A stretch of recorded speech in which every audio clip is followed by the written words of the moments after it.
Virginia 1-7 all time against Syracuse in the Dome. We're underway, and the Mountaineers control the opening tip. Syracuse starts 2-3 zone, and talking to the West Virginia staff, they feel like Syracuse has gone about 50% man, 50% zone. It'll be interesting to see what the ratio is tonight from the Orange. The swing for Ruoff, who's really not shooting threes as well this season as they'd like. Here's Butler's first one. Off target, Ebanks battling for the rebound and knocked out off of Syracuse. Deshaun going for his 6th straight 20-point game. He's been sensational in conference. His 3-point percentage in the Big East, 52%.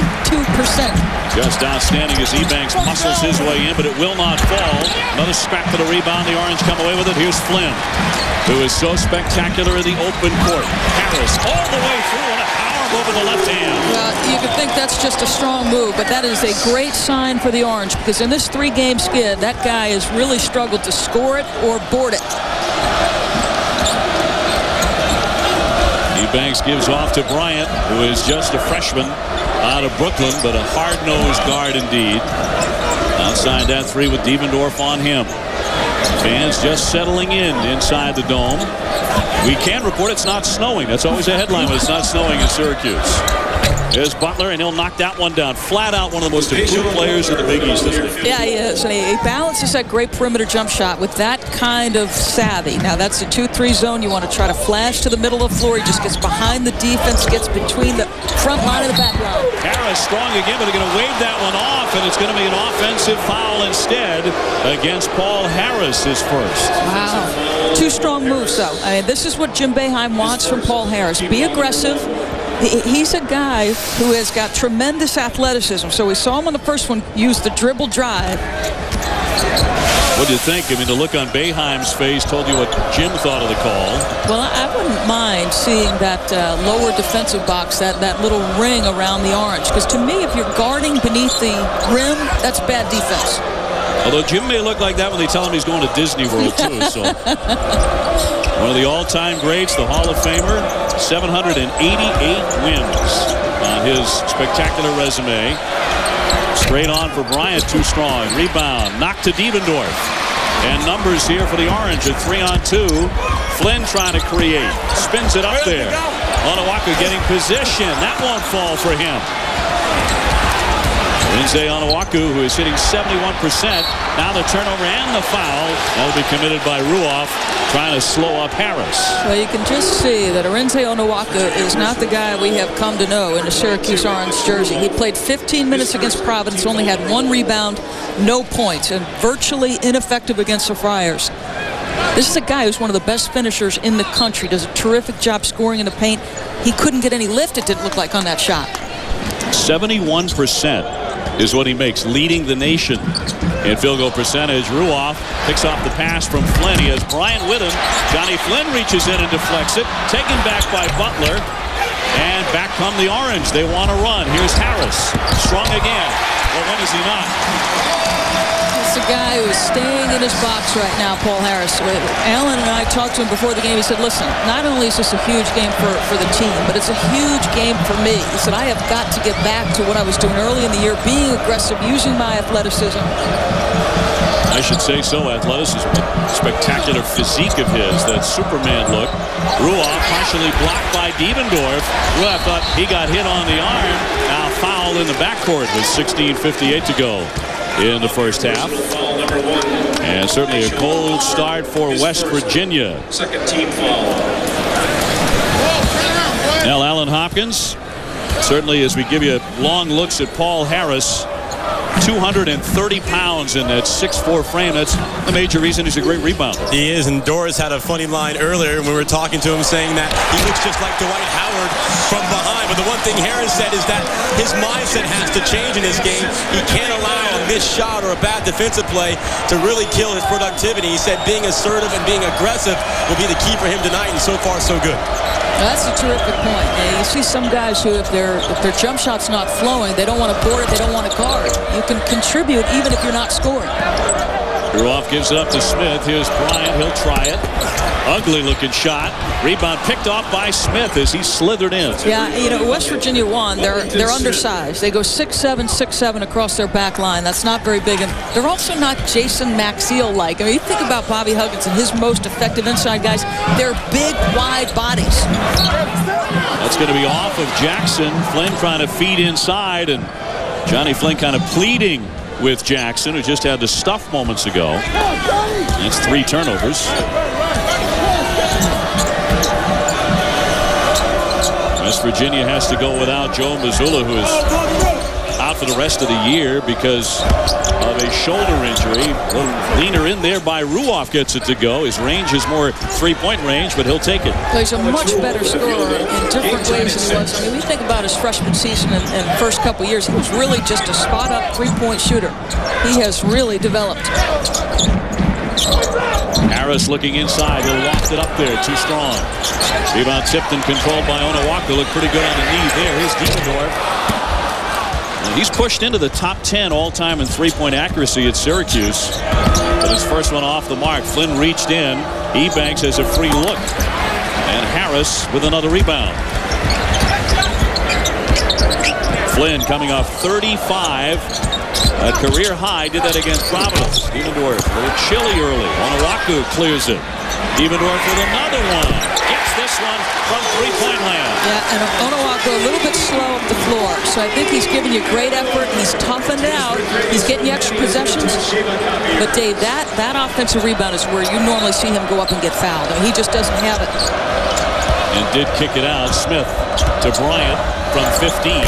He'll drain it. Yeah, you know what? Without Mazzulla, and you made this point a moment ago, that he's their most experienced guard. Normally, Bryant would be off the bench in reserve, maybe getting that second-line defender. Now he's getting the top guy. Flynn fouled as he made his move. All our best to Joe Mazzulla, by the way. Had surgery today. He's watching from his hospital bed. And he's watching Syracuse against his West Virginia Mountaineers in the Big East on a Wednesday. Well, here at Syracuse, at 6'5", 228 pounds, Paul Harris is not a guy you want to step in front of. To me, he's like watching LeBron when he gets his head of steam up. You do not want to step in front of this guy. But he's been struggling of late. When he's aggressive and assertive, attacking the rim, stay within his box. He's not a great perimeter jump shooter. You want him out in the open floor, finishing against guys, using that great athleticism and body control to score the basketball. But as the team has struggled, so has Paul Harris. Not to imply, of course, that he is LeBron James, but the feeling is probably very similar if he runs into you if LeBron doesn't. I always thought it would be neat to juxtapose a look from behind Paul Harris next to Dwight Howard because their physique is similar. Yeah, absolutely. Cut out of granite. Inbounding to Onawaku. He squares up on Smith. And he is fouled on the deck with 14:23 to go in the opening half. We've been showing you the coaches here tonight. Huggins and Boeheim. This is only the second time that Bob Huggins and Jim Boeheim have ever coached against each other. West Virginia won at Morgantown last year, but Huggins did play against Boeheim. And Bob's senior year at West Virginia as Syracuse strikes quickly to take the 11-8 lead here. That was in Jim Boeheim's very early part of his career. Just his first year on the job at Syracuse, and he's wound up a Hall of Famer. And Bob Huggins, of course, one of the very best in the business as well. Among active coaches, he is terrific.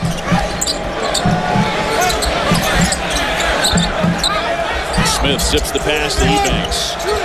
Over Rottens.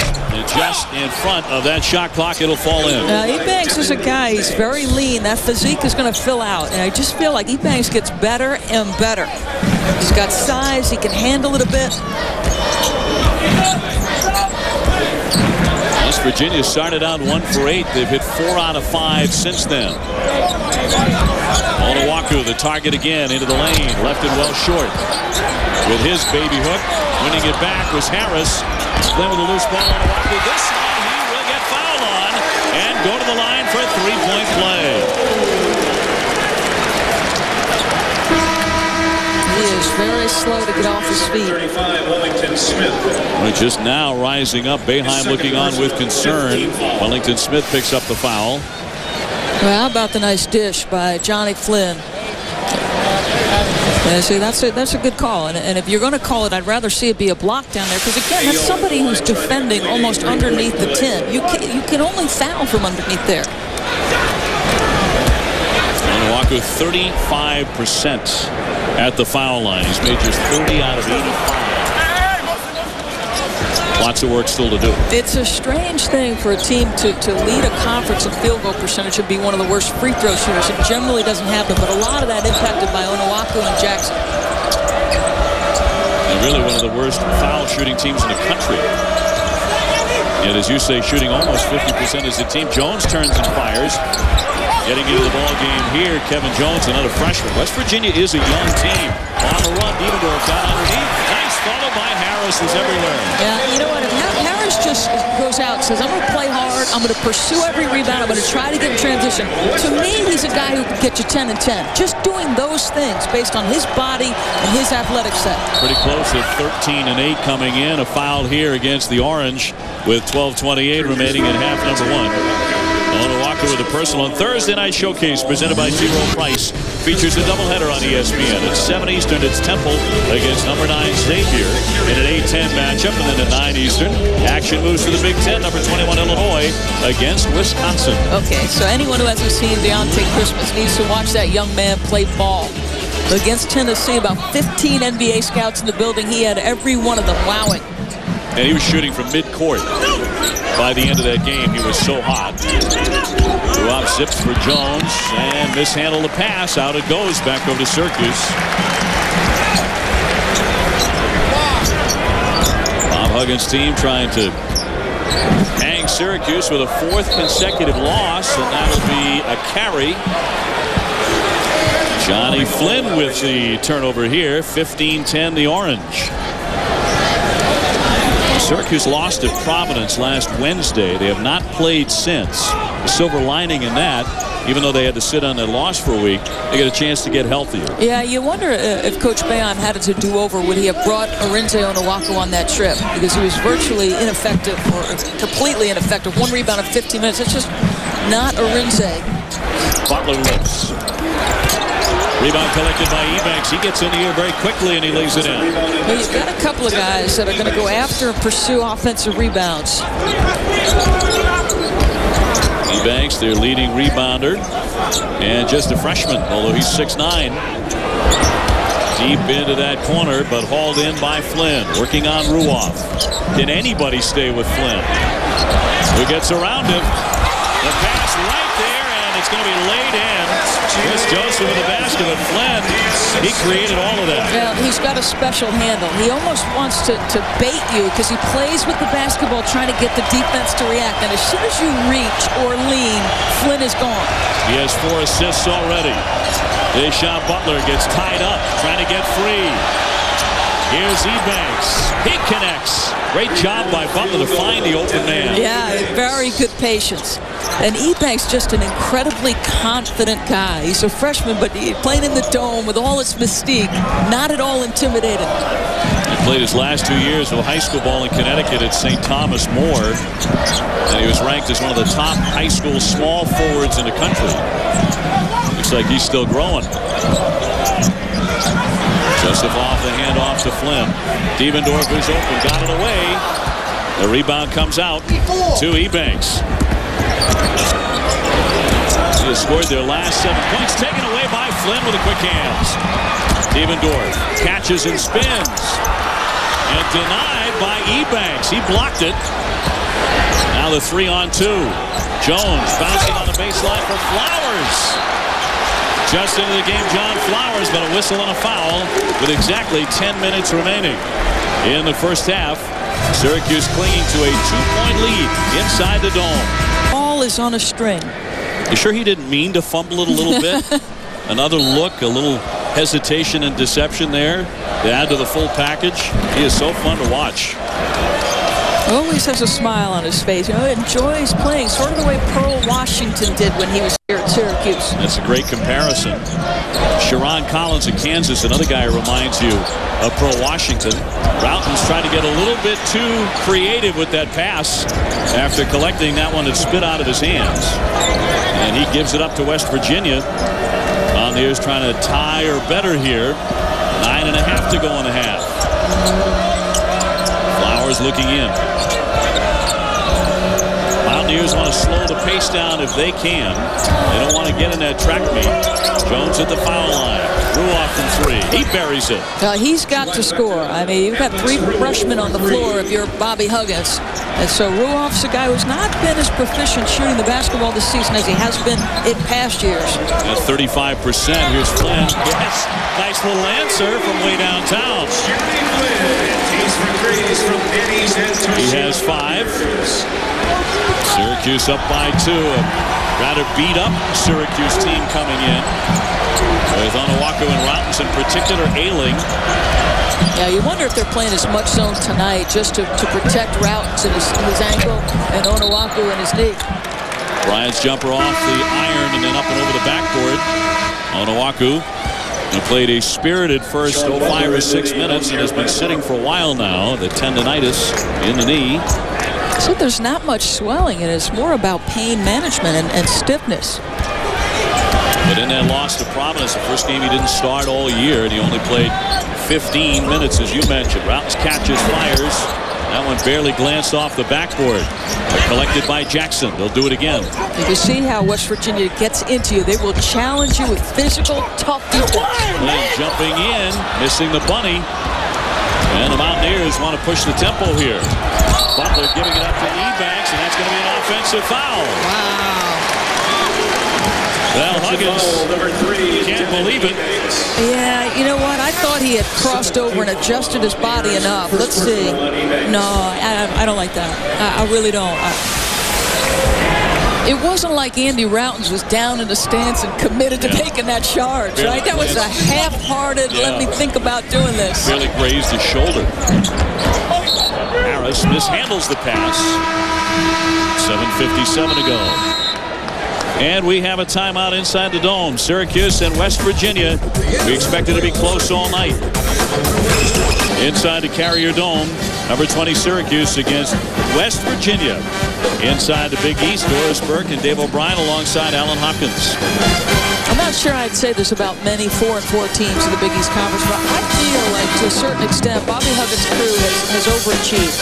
They're not a particularly talented offensive team. You've got 2 legitimate scorers in Ruoff and in Butler, but not a lot beyond that. You're starting a freshman point guard. You've played the 2nd toughest Big East schedule. Georgetown's played the toughest, Notre Dame the 3rd toughest. So, I feel like as hard as they play, as well as they rebounded, despite that lack of size and lack of experience, they've been pretty good, West Virginia. As you mentioned, it's 4 Big East losses, all to ranked opponents. Wild shot by Flynn, and that's sort of the way this game is being played. It is certainly not a Mona Lisa. Pretty choppy. Syracuse averaging about 15 turnovers a game, as you mentioned, 8 already, and Flynn will step out. So Alan Hopkins, it has not been a work of art. No, it hasn't. Last time in the Syracuse huddle, Coach Jim Boeheim was really not happy with the offense. He said, we're not passing the ball well. We're making bad passes. That's not our game. Let's keep moving. Let's be smart with the basketball, and we'll continue to kill ourselves, Dave. Harris, thank you. Alan Harris trying to get himself a foul there. No call. Flowers bouncing inside the lane and converted by Kevin Jones. Now, that was the game plan. I mean, if you're Syracuse and at practice, they talked an awful lot about, 1, being solid against West Virginia's defense because they want to get into you and force you to play faster than you want. 2, making the easy and the right pass. Brown's playing on a bad ankle. Good drive and kick to Jackson and a foul as well. Jackson to the stripe. Well, you talked about Butler being one of the most improved guys in the Big East. Rick Jackson's transition from year 1 to year 2 has been incredible. He gets more and more confident on a daily basis. Nice job by Routens, whose floor game has also improved. Think about Andy Routens early in his career. He was not going off the dribble creating shots for other guys. He's a fine passer. Jackson not much of a foul shooter. So that goes for many on the Syracuse roster as a team just 63%. I don't think it's a good sign when you release the ball and you're already moving off the free throw line. Off the line. That's right. That's the end of that. Say goodbye. Ebanks mishandles. He loses it. That one went right underneath Big Rick Jackson. 22-20. The Orange in the lead here. Number 25, Gerald Bryant. This is not an unusual West Virginia game. You think about Louisville. They're down significantly in the first half. Come back, force Louisville into 20 turnovers. A great shot there. That's the crowd shot on the lower level inside the dome. Onuaku back in, but can't get it to go, and a foul against Syracuse. See, every time he tries to get up the floor, it's like a labor for him. When I talked to him before the game, I said, "You good?" He said, "Well, I'm playing." And he had a big smile on his face, but you can tell it's work for him right now. They're going to get him right out of the basketball game. Well, just picked up his second foul. That's one reason, but really dragging that leg too. So Jim Boeheim will sit him. He is 1 for 4, and those from close range. So instead of two big bodies and Jackson and Onuaku, you've got Onganat, who's a sort of a solid role player, but not the scorer or space eater that Onuaku is. Onganat, 6'8" senior from Belgium. Ruoff nearly tied up by Devendorf, and there's a reach and a foul instead. Devendorf with his first. So the junior picks up a cheapie right in front of Jim Boeheim. Under 6 minutes to go before we break. Ebanks will back it out here. Here's Bryant, the follow away. Got an excellent look.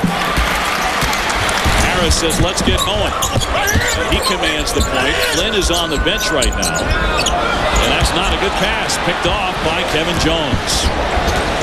Syracuse with some very sloppy passing, and there's Devendorf with another foul. Second personal foul. You can see what they want to do. You know, clearly they have, in terms of Rick Jackson, Coach Boeheim has some girth advantage in the post, but you know, West Virginia does a terrific job of fronting inside, trying to mask that size differential. Mountaineers will bring on a pretty good sized body in Cam Thurman, a 6'7" sophomore, bit of a banger. He gets his first touch here. He can also shoot it from outside. Now a tie-up. And the possession arrow will take in the opposite direction for the Orange here with 5:24 to go. Possession to Syracuse. Johnny Flynn getting ready to re-enter the fray here and maybe make it a little prettier. How'd you like to be a Big East coach trying to prepare on a nightly basis for what might be coming down the pipe? How'd you like to be Pittsburgh to have 3 straight Saturday, Monday situations? West Virginia right into the very beginning of their meat grinder part of the schedule in the Big East. Seems like everybody has one. Robinson didn't touch anything with that long distance shot. Wild shot flipped up off the iron by Bryant. The whistle here under 5 minutes to go before halftime. And against West Virginia, but Johnny Flynn just got hit across the face. Take a look. Trying to wipe that smile off it. Well, Cam Thurman now, he's... Number 5, Kevin Jones, returning to the Mountaineers. No, it's Ruoff. It's Ruoff. I thought it might have been Cam Thurman. If you were going to say the most likely suspect to rake somebody across the face, it might be Cam Thurman. Yeah. And he didn't pick up the foul. Ruoff did not. It was Thurman who did. Harris will go to the line here.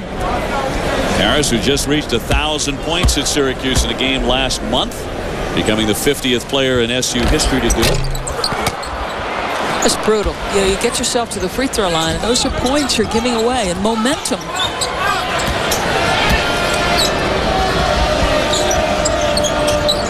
West Virginia with Ebanks on a high post. He'll shoot it up there.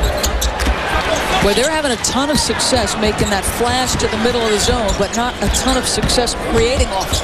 Nice move over the right hand, followed up by Harris. Usually you can count on Devendorf to go to the left, but he was on that right side.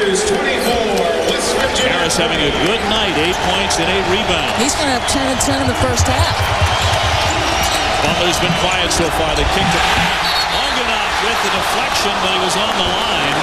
But the crowd loved that. as the big fella jumped out for the block. Yeah, and this is a guy who just plays hard, willing to screen, willing to board it. Yeah, he's on the back line of that defense. Nice job to challenge the shot. Goes with the correct hand to challenge it. At one point, he had started 26 consecutive games, including the first 11 this season. Then Jim Boeheim took him out of that starting rotation and put him on the bench. And coming off the bench again here tonight. He's from Belgium now. He's not Tony Parker-like from Belgium. Well, bouncing on the baseline. Butler got airborne, floated it up, and the miss. And now a whistle and a foul against Syracuse in the rebounding fray. Harris says no. But the crew says yes. Team foul. It's his second and the 6th team foul for Syracuse.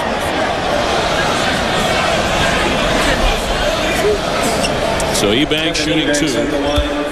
Another guy who scuffles at the line, just 59%. Fellow starter Wellington Smith only hits 60% of his. But he connects on the first. He has 8 points. He seems pretty relaxed. He's got an interesting style here. He's going to put it on his hip for a minute. It's not like he's rushing. When you see Rick Jackson there, it's like he can't get off the free throw line fast enough. This guy's percentage, I bet, goes up because that's just too good a routine, too relaxed a shooting mechanism there for him not to be better than that. Yeah, you're right about Rick Jackson. It's like the guys who are standing on hot coals. Oh, what a tough shot there by Johnny Flynn on the baseline. And amongst the trees, he has 7. He's stronger than he looks. And that's a guy who could take contact despite the lean frame and finish. Great point. Uses his body so well. Here's Butler. Double team on Ebanks. They chase him. Ruoff bouncing into the corner. Here's Jones. Got it. Yeah, good ball movement. This is a West Virginia team that simply, they've got to outwork people. They've got to be committed to the scout. They simply do not have enough individual parts to out-talent people. Well, another whistle. I think some of the fans here in the Carrier Dome also getting upset with all the whistles. Foul against the Orange here. 3:28 to go before. Man, that Steve Lavin is absolutely everywhere. Columbus, Ohio in overtime last night. Back in the studio knocking it out tonight. Listen, you were with him, so I'm surprised you're still standing in the aftermath. 26-24. I have a little explaining to do is what you're saying. A little splaining to do. Great to be here inside the Carrier Dome. Right now, Paul Harris doing everything for the Orange, but he's not getting a whole lot of help. The rest of his Syracuse teammates ranked 20th in the country with a very choppy first half. Well, you know, when this team went into Providence, Jim Boeheim pulled Johnny Flynn and Eric Dievendorf and said, listen, guys, I need about 30 apiece, 25 to 30 apiece from you. So they go out and get 35 and 27 and still could not beat the Friars. Now, you talk about Buzz Williams doing a terrific job in his first year. Keno Davis is doing a terrific job for Providence in his first year. Flynn with 9. By the way, we want to welcome our viewers watching in Europe and the Middle East on ESPN America. It's a new member to the ESPN family of networks. Thanks for watching. Flowers kicks for Ruoff. Trying to get him his three-point shot going, but that won't fall. And a rebound for Harris, who's approaching a double-double here in the first half. Dievendorf trying to create, a little too fancy, on the deck. Jackson battling for now a tie for the held ball. And West Virginia has the possession arrow. Possession to West Virginia. 10 turnovers for Syracuse. The Bob Huggins team on Saturday in a game against Louisville forced 26 turnovers. Doris, they lost the game. Yeah, amazing. Yeah, got down deep in the first half, able to get it back to 4, but never over the top.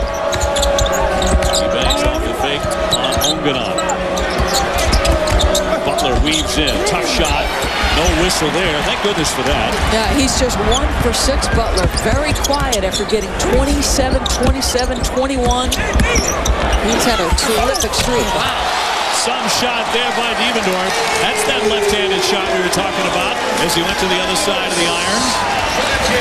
He is, as Flynn, creative off the dribble. A little bit slower to get there, but nonetheless effective. Crowd coming to life in the dome. They've been slumbering in a winter chill just a little bit. Here's Ruoff open from three-point land. That one clanged. He is not smooth tonight. Dievendorf all by himself with a foul and showing some emotion as well.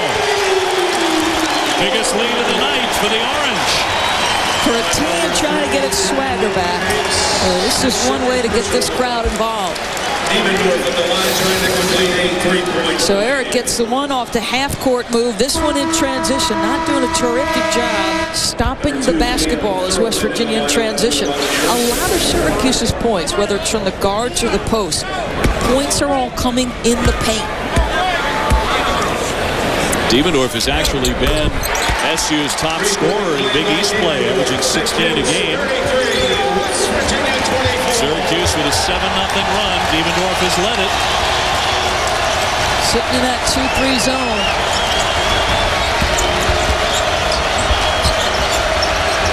Flowers looking into it. Ruoff finds Thurman.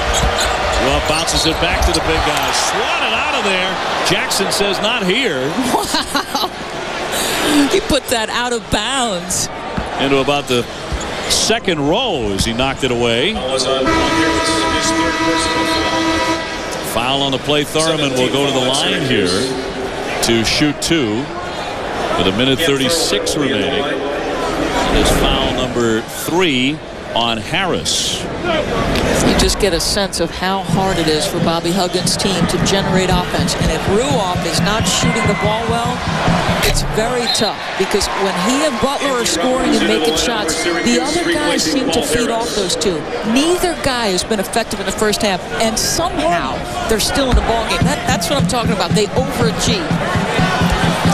Coming in with 15 wins, 4-4 in the conference.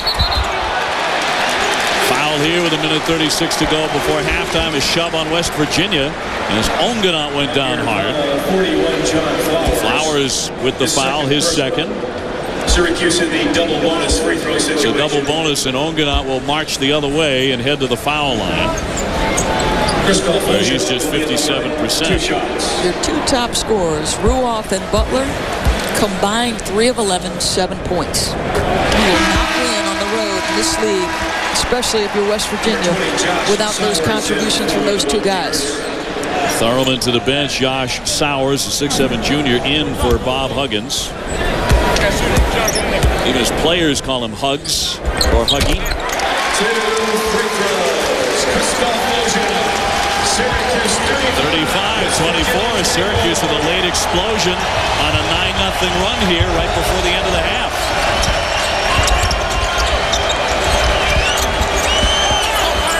Just into the game. That rattle out, but he was in the cylinder and kicked out. He was unlucky. Robbins.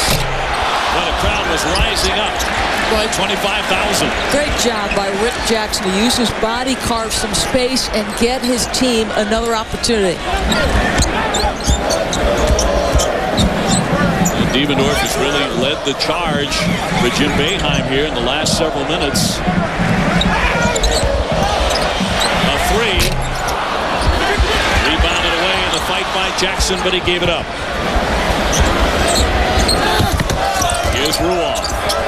He'll spin on the baseline. That was a lot of white shirts, but a great pass. Great patience. This is a guy who's had triple-digit assists in his career on a couple of seasons, so he can pass it.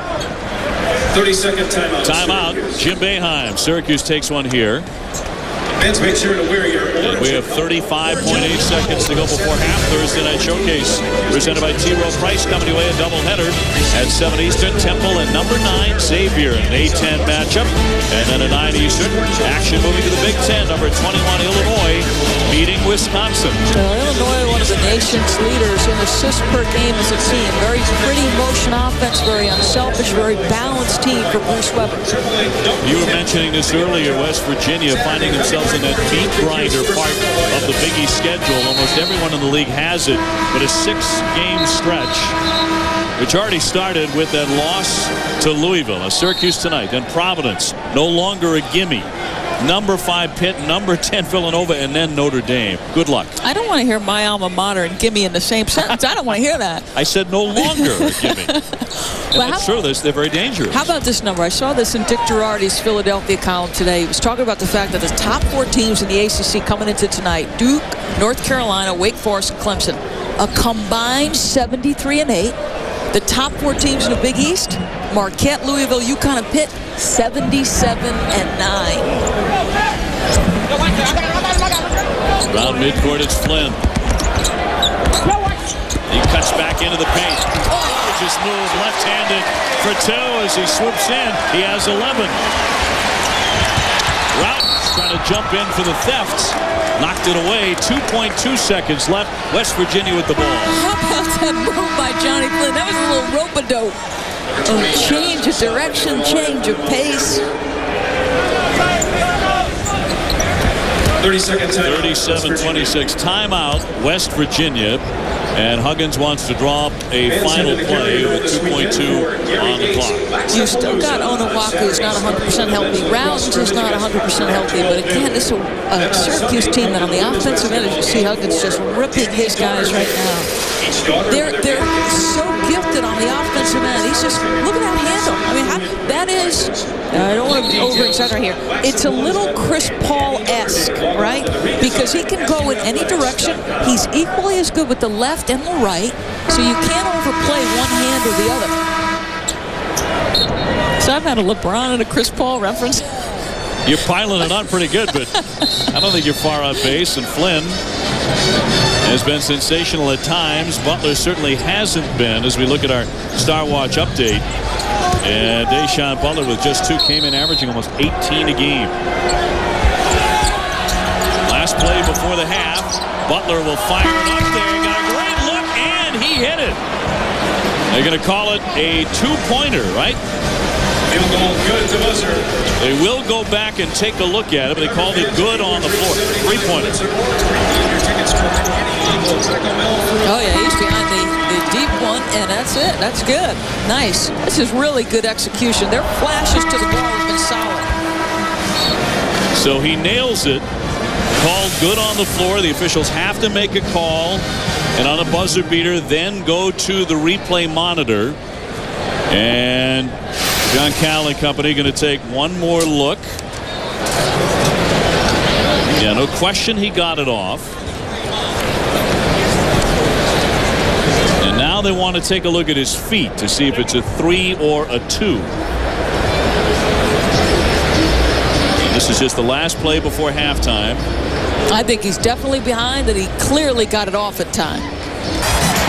Second half underway as we go to Alan Hopkins. And Alan, you had a chance to talk with Bob Huggins. I did, Dave. Coach Huggins very upset with the lack of rebounding. This is a team that's +6 in conference play and rebounding. They are out-rebounded by 10 in the first half. He said that's got to change.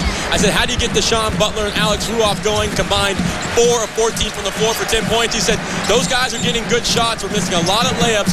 They just need to start knocking them down in the second half, Dave. All right, Alan, thanks. Yeah, they were out-rebounded 26-16. First, the Mountaineers are on the small side. Izzy Banks outside the 3, bouncing the top of the circle for Wellington Smith. Nice cut on the baseline. Butler, they need to get him going. That's a good start. That's exactly what Butler does. I mean, he can shoot from deep, but he's also very creative at finding open seams, whether you're in a man or a zone. He can sneak behind the defense. He's got a good mid-range game. Deshaun Butler has 7, came in averaging almost 18.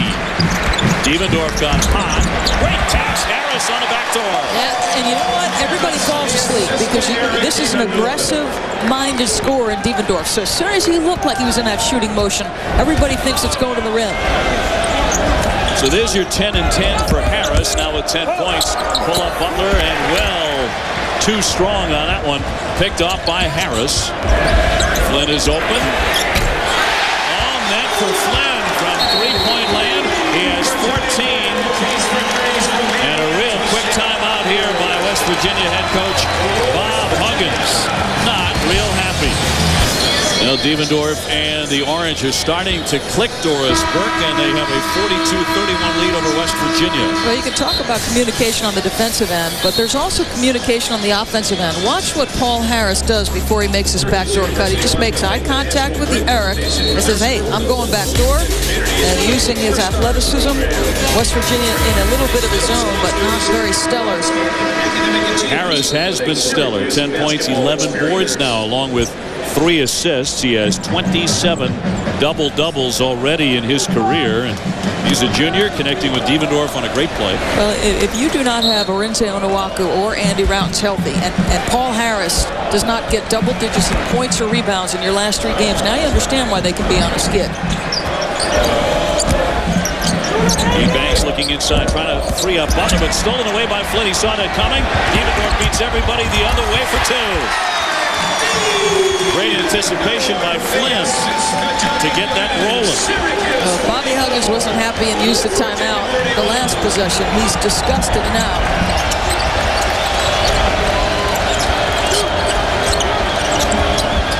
Both of the head coaches, Huggins and Boeheim, coaching their alma maters.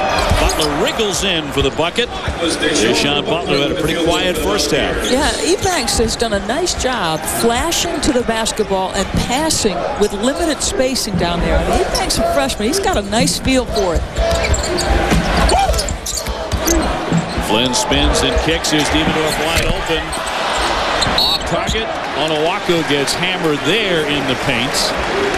Playing on that knee ravaged by tendonitis. Your personal foul number 22, Alex Ruoff. The foul will go against Alex Ruoff, the only senior on the floor for the Mountaineers. Well, the rest did help Onuaku. That was his 4th offensive rebound. He played 11 first half minutes. Off to Flynn. The point guard will set it up. Certainly a very serious candidate for All-America status. Devendorf again, left-handed for 2. You see why when they're healthy, they're pretty good. 2 guys who can create off the dribble. Nice, strong move, solid crossover. Pretty strong backcourt. Yeah. And Routens isn't even healthy. Go off to the foul line for Bryant. Virginia trying to answer. Butler gets himself open off the dribble and knocks it down. See, now, he's not going to blow you away when he gets his 20. That's just a simple crossover. Maybe doesn't look particularly smooth, but he's effective. Harris, quick move to his right, jumping into the paint. Left it short. Rebound comes to Ebanks. He wants to run. They've got a 4-on-2. Bryant can't connect, but he will go to the line. As Routens fouled him with about 16 and a half minutes to go. His first team foul. That'll be number 1 on Routens, who's playing on that bad ankle.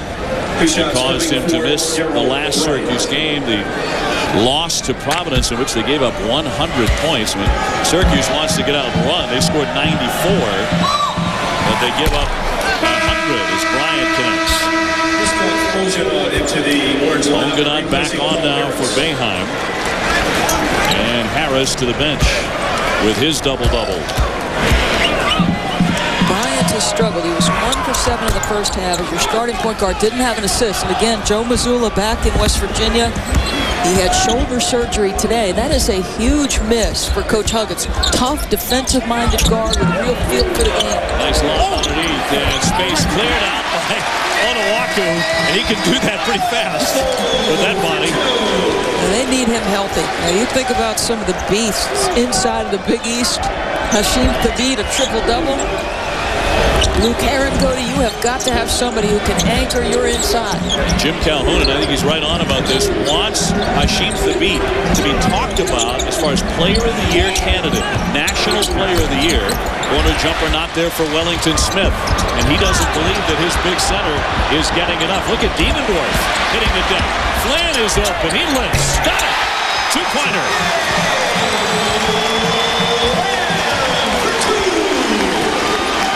16 for Johnny Flynn. He is all smiles. He usually is. Obviously having a ball tonight here inside the dome. His team up 13.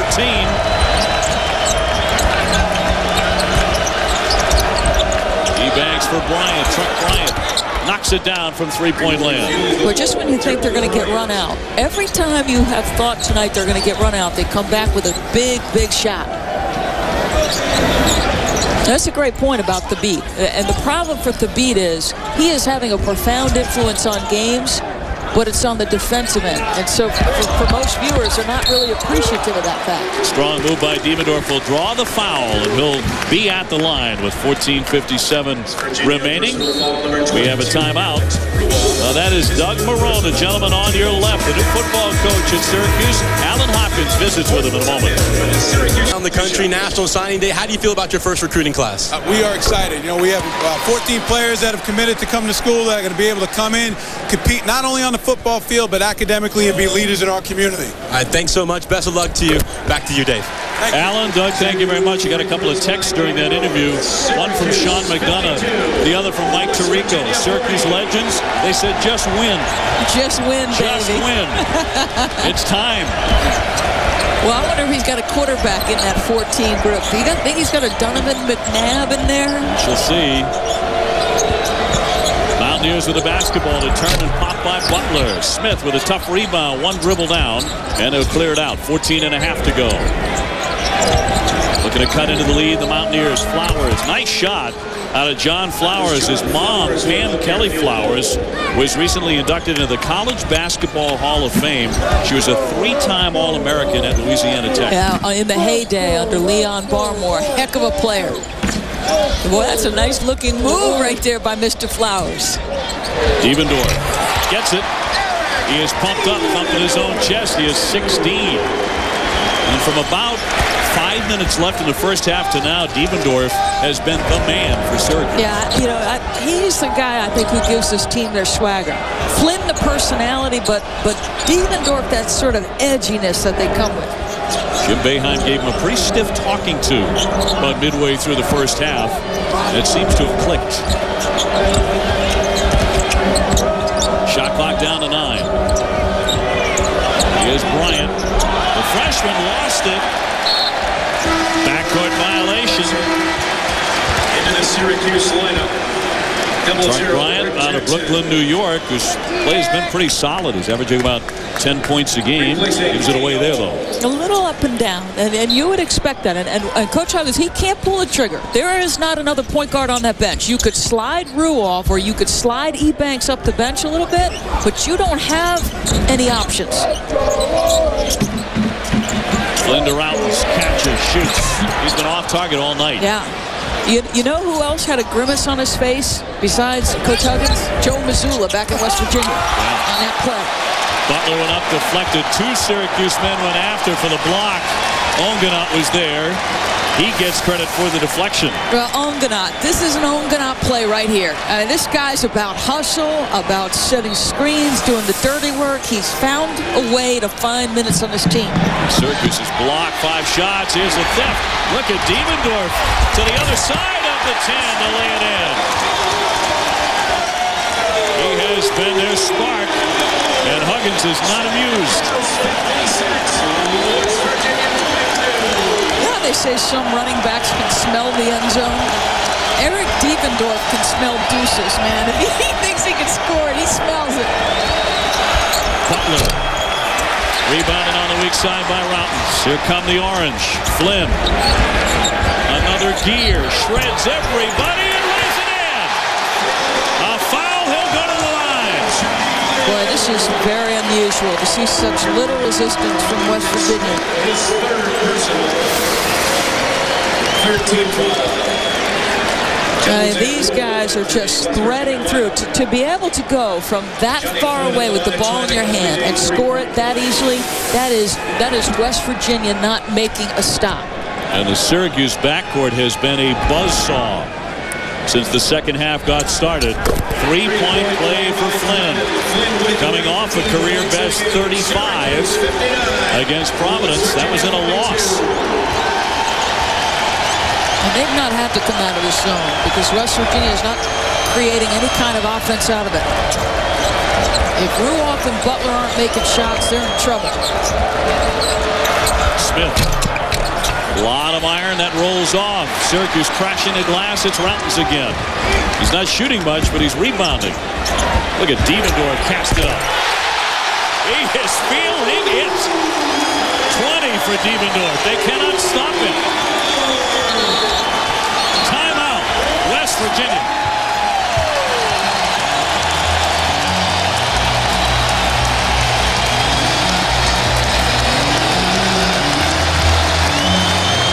To start the telecast, we talked about the fact that when their pieces are in place, they're dangerous on the offensive end. Everybody talks about guards in college basketball. Well, you got a little guard with some attitude right there. Some people like it, some people don't. But if you're Jim Boeheim and he's scoring the ball, you're okay with it. Didn't like it in upstate New York, I can tell you that.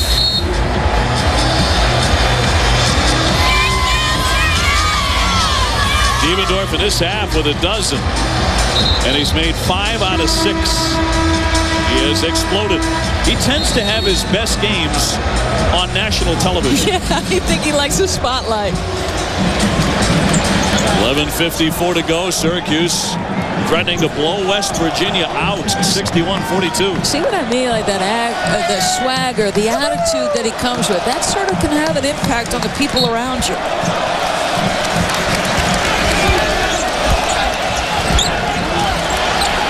West Virginia has been punched in the stomach by the Syracuse guards. Let's see how they respond here. Flynn reaches in and commits the foul on Josh Sowers. And we have a timeout with 11:42 to go from downtown Liverpool, and not the one across the pond. Syracuse 61-42. Flynn and Devendorf, the Syracuse outstanding backcourt, leading the way. Well, you know, Devendorf gets hurt December 15th of last year with that devastating knee injury. It's about a 12 to 14-month recovery, generally speaking. He's right there. So his conditioning is back, his legs are stronger, and I think it's starting to show in his plays. Coming off the 27 against Providence, he's finding himself again. Here's Butler, a three-pointer. That one thuds away, rebounded by the Mountaineers. Second, third effort, perhaps. Spinning Jones, not there with a hook. Well, they got 3 cracks at it. Devendorf scalding hot right now. Expect him to get a touch every time down. And now Flynn will set it up. Syracuse is averaging 80 points a game. They're giving up 70. Doesn't seem to bother Jim Boeheim in the least. This team looking for their 18th win of the season. Devendorf in the paint. Wild-looking shot. Ongenak collects the board. Strung up, stuck right back in his face by Smith. Ongenak keeps it alive. Flynn heaves it up there. He gets hit with 10:39 left. Syracuse going hard in that lane. Well, it's just incredibly frustrating if you're Coach Huggins. You just defended. You forced a ridiculously tough shot, but then give up an offensive rebound. Alan Hopkins talked to him about that exactly at the half. Johnny Flynn at the line. Flynn, one of the big 3, so to speak, for the Orange, and has 19 points tonight. But the combo of Flynn, Devendorf, and Paul Harris have scored 49 of their 61 points, and everyone wants a look. And I will say this about Syracuse and Notre Dame. As good as scoring teams as they are, Notre Dame's in that tough stretch right now, and John Saunders just documented the frustration boiling over perhaps for the Irish. The only thing you worry about, and Coach Boeheim said our defense has got to get better. It was abysmal last year. NCAA tournament time, Dave. You can't outscore everybody. So you've got to be committed to the defensive end of the floor. But you've made the point a couple of times tonight. I think it's a great point about Syracuse. At times they can look a little herky-jerky, a little choppy, but when everybody is healthy, and in particular Onuaku and Routens, when that ankle gets 100%, he can run just about anybody out of any gym. They are physically talented enough with all the guards they have, and Onuaku becoming a legitimate force when he's healthy. They're tough to defend.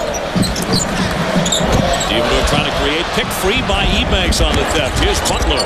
He wants to pull up and shoot it. And 2 more for Deshaun Butler as 13.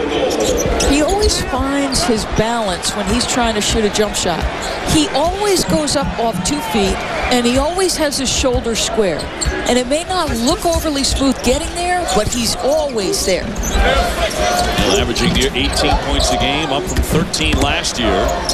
Routens is sealed. Pass to Devendorf does get there. Ruoff with a near steal. This one back out to Flynn. He looks at the shot clock, down to 8. Flynn weaving in, blocked by Smith. His second block in the last minute. So he denies Flynn. Ruoff's 3. Boy, he is just looking bad tonight from three-point land. Talked about him being a 40% three-point shooter in his career. The senior at only 35% this season. What do you see that's wrong? Well, I almost feel like it's more his mind than his body, because his shooting motion is 100% fine. I think he's had some struggles, and for shooters, it's more of a mental than it is a physical. As a team, they're just 4 out of 18 from 3. Onganat will step out. He gets a nice hand from about 25,000 in the dome. It's a different thing to have the responsibility of being a primary scorer. They had Joe Alexander and Deshaun Butler last year. He could be that third scorer. Now he knows they need him on a nightly basis. It's another thing to get one of the best defenders on a nightly basis. Well, with a look away, and Butler's fouled by Rick Jackson. And he will shoot here with 9:04 to go. His reactions are priceless. Coach Boeheim reminds me of Stan Van Gundy. The pain on their face at times as they coach is tremendous. And Bob Huggins, just the second time they've had a chance to coach against each other. We talked about this at the top of the show. Bob Huggins was a senior and playing for West Virginia. He played against Syracuse and Jim Boeheim. Boeheim was in his first year as the Syracuse head coach. That was 76-77 over at Old Manley Fieldhouse. Huggins had 11 in that game. In 2 games against Syracuse, he had 17 points. So I don't know that he was the most impactful guy, but I know this. He graduated magna cum laude from West Virginia. Yes. Both of them very similar kind of players in terms of the numbers they put up. Jim Boeheim here takes a timeout with precisely 9 minutes to go. Hey, Saturday, ESPN delivers 2 spectacular college basketball matchups. At 6 Eastern, catch the #1 team in the country, Connecticut, hosting Michigan. And then at 9 Eastern, it's Saturday Night Primetime, presented by DirecTV. Number 15, Memphis, taking on number 18, Gonzaga. The Zags with an excellent recovery after that string of losses earlier this season. Remember that relentless schedule that they were playing. It may have caught up to them there, but they're playing very well now. And Mark Few does not schedule lightly, that's for sure. But how about the #1 team in the country, the Connecticut Huskies, not falling as most teams did on that Monday night that they played?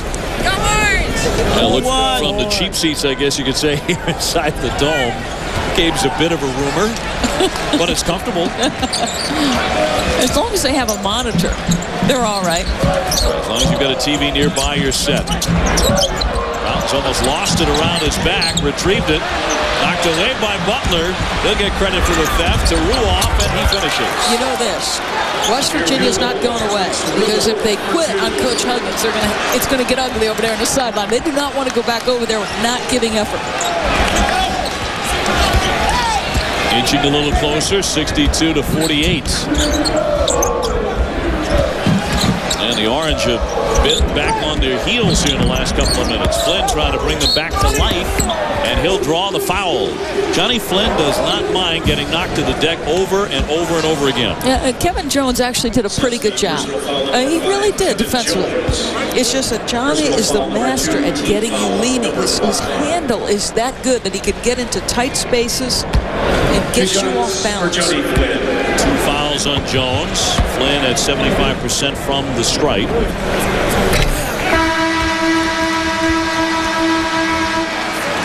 Christoph Ogeron into the lineup, replacing Andy Rauter.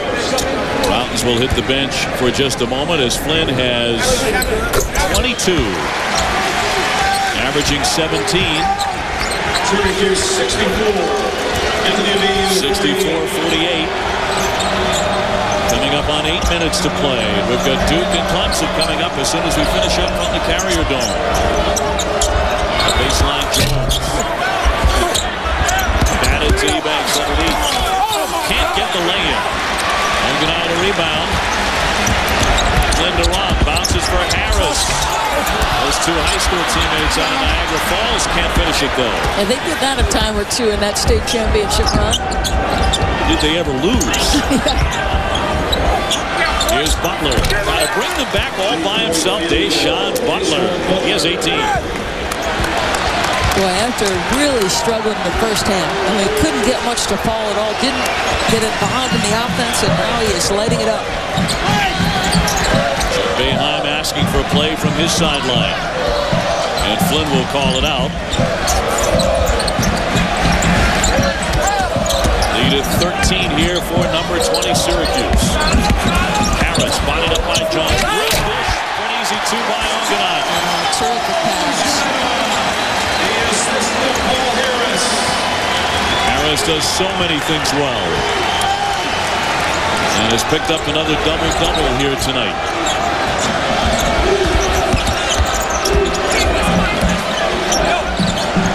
Smith. Ongenai comes over to help out Flynn. There's a reach and a foul by Flynn. Although he thought he had popped it free. We'll take a break. 6:42 left is the time for Huggins and West Virginia tonight. John, thank you. We are going to put that to the test and get a look at Gerald Henderson after we finish up here in the Dome. He's averaging 19 points per game in the ACC, and Gerald Henderson is as physically gifted an athlete as there is in the country. And Mike Krzyzewski said when he's healthy, I'll put him against anybody. He, in his first 2 years, he had some health issues. He was trying to figure it out. He's figured it out. Sure has. We have 6:39 on that clock, and now 6:42. They have reset it.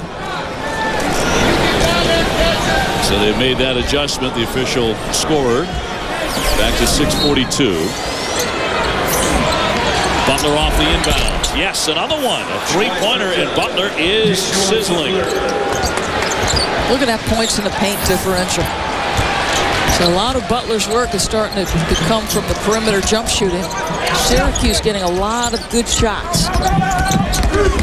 Devendorf on the dribble, gives it up. They turn it over. Here's Flowers into the offensive end. Butler quickly to Ebanks. Off target on the three. And all the momentum has shifted to West Virginia.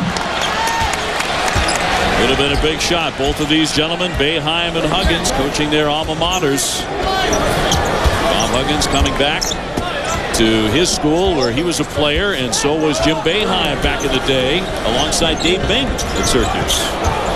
Nice catch in traffic by Jackson. Can't connect though. 1,300 wins between them, and look at them. You think their stomachs would feel a little bit easier. I don't think it ever gets any easier on these two guys, or any college basketball coach for that matter. Jim Boeheim, of course, in the Hall of Fame.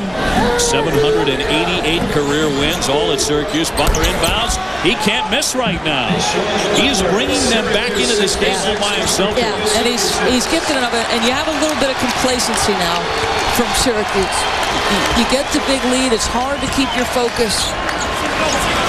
That's been an issue from time to time with this orange group as Boeheim continues to try and figure them out here. The lead back to 10. West Virginia on the run. Flynn falls away. It's around and out. A lot of one-on-one basketball by Syracuse lately. Well, that's the thing that almost pinched them against Kansas way back at the start of the year. There are times, because they have such aggressive, assertive scores, and when they feel like they need a bucket, each guy wants to do it on their own, whether it's Devendorf or Flynn. Play within your concepts offensively. Over 20,000 inside the Dome, urging the Orange to wake up here. West Virginia is getting the ball to Butler time and time again. Now a double team on Deshaun Butler. You can expect that the last 5 minutes. You're just going to make somebody else beat you. I mean, at this point, don't lose sight of Deshaun.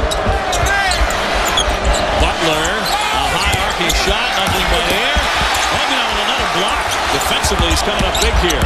But it's Butler. Can't get it off in time. A shot clock violation. The officials rush in as it got a little bit chippy. No, I think Deshaun was actually just reacting to his own miss and his own frustration over not recognizing the shot clock. Because he really never reacted to Paul Harris. This is his frustration with his not knowing. Watch. See, he doesn't even look at Paul Harris. He's not looking to engage him. He's frustrated by his own mistake. And a timeout with 4:28 to go inside the Carrier Dome. 66-56. Syracuse looked like they were about to blow the Mountaineers right onto the street here and into the freezing cold, but it has tightened up.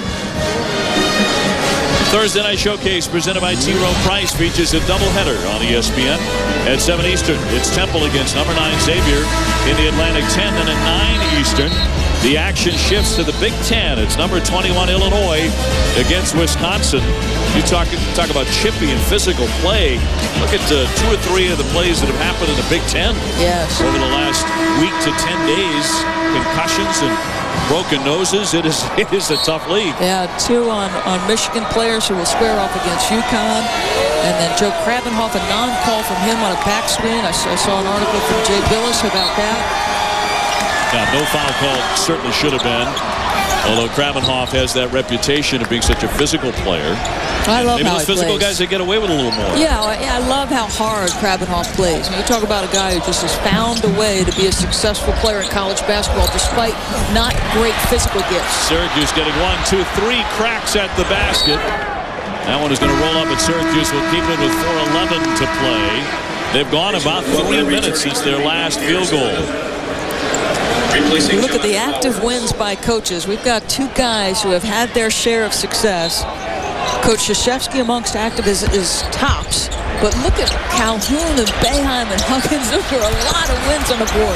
Jackson flipped it over his shoulder. Ogan is there. He's really shown up in the second half. Yeah, I mean, it's just a dirty work, guys. Underappreciated by most except for coaches.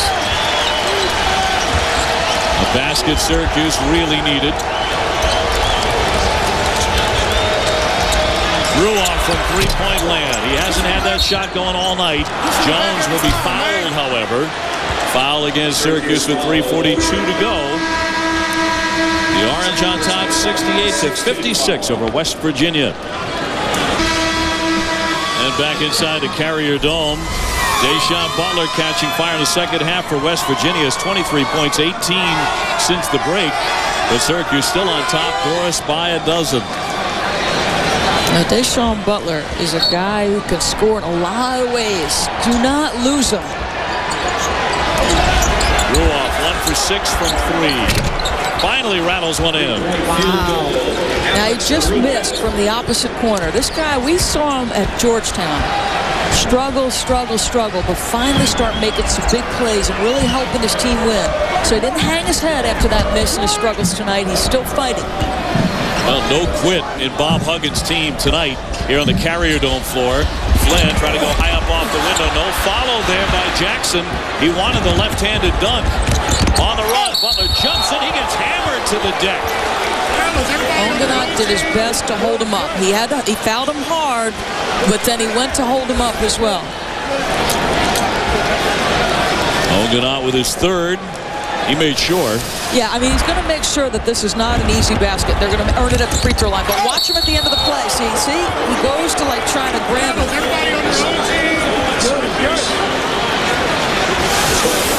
So Deshaun Butler at 76% at the line. Now, that's a Big East foul right there. But with some courtesy, as you mentioned. Butler with a little frustration here in the last few moments, but Bob Huggins' team keeps on coming. Trying to cut that lead to 8. Around and out.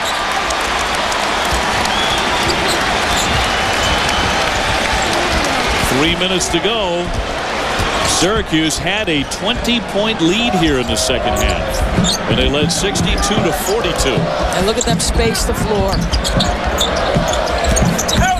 Devendorf. Pretty move. He's done it all night. Wow, see, that's just terrific call from the sideline that last time out. I'm sure Coach Boeheim said, okay, floor is spaced, middle of the floor open. We're going to use the clock where we can and open the floor for Devendorf and Flynn. Ebanks draws 3 bodies. Almost stripped away from him. Ruoff kicks out for Smith. Here's a 3. Devendorf with the rebound. Harris is all by himself.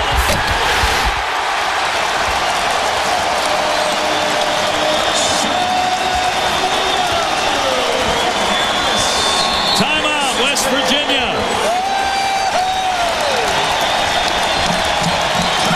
An orange explosion. Back on top by 13. You get two guys who can really score the basketball. You space the floor beautifully. West Virginia was going to gamble. They needed to make some things happen, and that's where Johnny Flynn can be sensational. And this is the challenge jump shot. It goes off the back of a West Virginia player. And Paul Harris, who made the challenge, leaks out, and I hope that his guys get it, and that's exactly what happened. Thank you for your continued support. 2:10 to go. Have we seen the best run of the night out of the Mountaineers? Have they gotten as close as they're going to get? Yeah, I think so. I mean, there's no question. Well, coming up next, there's more spectacular college basketball coming your way. Number 3 Duke against number 10 Clemson. Mike Patrick, Jay Billis, and Heather Cox on hand to bring you all the action. Tip-off at Littleton Coliseum at 9:08. I think what you'll see from West Virginia on many made baskets is full court pressure, trapping, trying to steal the pass. You need to be as efficient as possible here. Threes if you can get them. 2 minutes to go. West Virginia playing very well on the road at 5-2. But in the hostile environs of the Dome tonight, teammates harassed by Jackson. And now Flynn and company to run some clock here. But a foul instead with 1:39 left. You could see the Orange were going right to that offense where basically the 3 guards are out high. The 2 posts are down in the deep corners with the floor spread out. Ruoff with his 4th. Diebendorf to try and get in, but he'll take a timeout instead. So 1:39 to go. Syracuse takes the timeout, leading 72-59. A win tonight for Jim Boeheim's team, and they are 18-5. They also improved to 6-4 in the Big East.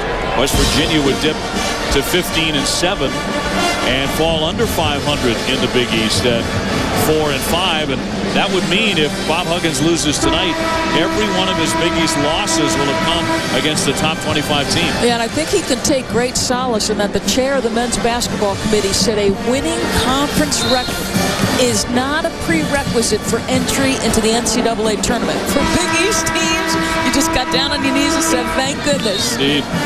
There's a bunch of very good teams could well be under 500 by the time the regular season ends in the Big East. West Virginia's tournament resume now, an RPI of 17, good strength of schedule. That win over Ohio State gets better and better looking, by the way, as the Buckeyes continue to get better. Well, it looked great early. Then it didn't look so good. Now it's starting to look good again. Yeah. That modest team has rebounded well. But how about this about Coach Boeheim? As you see, West Virginia trying to make a quick steal, and no, it goes off of West Virginia.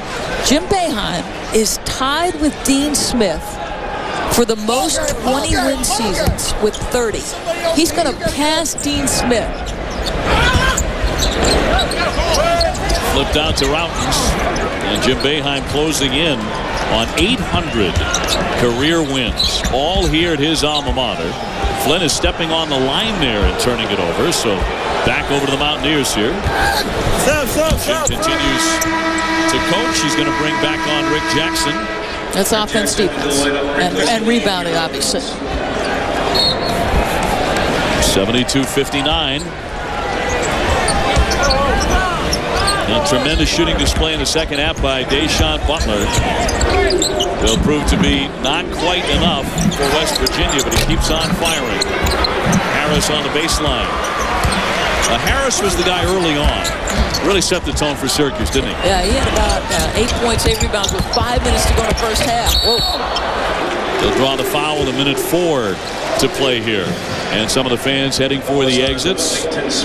Got to get to those cars and try and get them warmed up. That takes about an hour and a half here in Syracuse. 2 shots coming for Wellington Smith with his 4th foul. So a dozen for Harris, who has 13 rebounds to go along with that.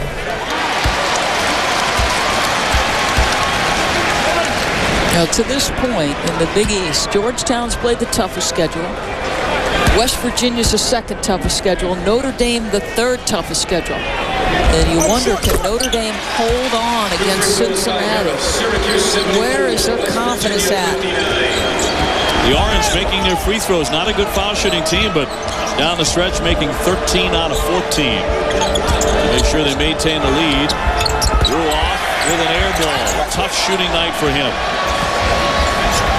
45 seconds to go. Inside the Carrier Dome, and Johnny Flynn and the Syracuse Orange about to celebrate an impressive win over West Virginia in front of a little under 22,000 tonight. On this Wednesday, number 20 Syracuse will go to 18-5 and 6-4 in the conference. Stay tuned to see Gerald Henderson and Kyle Singer, two terrific college basketball players for Mike Krzyzewski. Evendorf trying to beat the shot clock. Did get it off in time. Tipped out of bounds off of Syracuse, so about 10 seconds left. Duke and Clemson has started 9:08. Now the next 6 for Syracuse. Nothing easy about that. Villanova and UConn, then Georgetown, and Villanova again. As mentioned in a meat grinder part of the schedule that everyone in the conference seems to have. But tonight, Syracuse victorious on the home floor as they knock off West Virginia 74-61.